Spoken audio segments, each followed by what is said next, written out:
Hello everyone.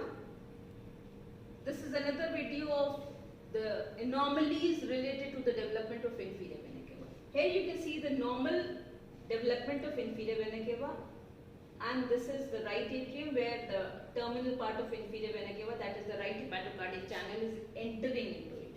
Fine, and these are the right and left renal veins draining the kidneys. Now what happens is B, C and D, these three patterns show the duplication of inferior vena cava below the renal veins. See, there is duplication.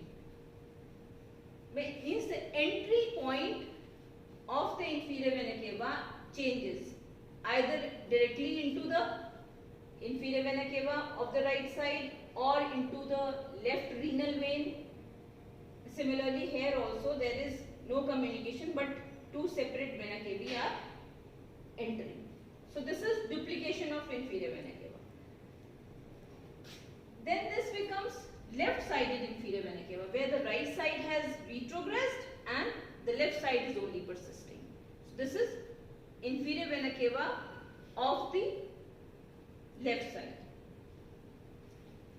Again, there is one more anomaly, that is azygos continuation of inferior vena cava. See, when we have talked about the superior vena cava, we discussed how the portion of the posterior cardinal is entering into the superior vena cava. That becomes the azygos vein.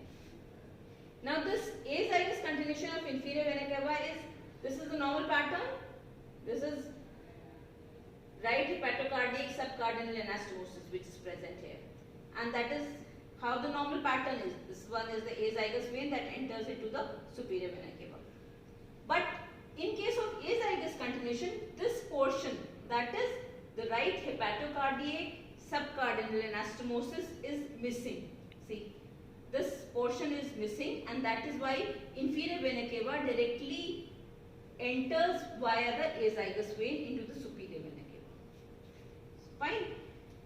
Another important anomaly is pre-ureteric vena cava.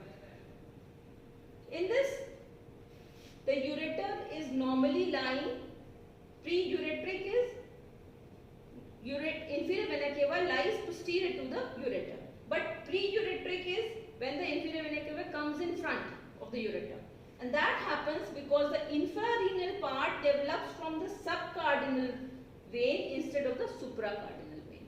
So what happens? Infrarenal part.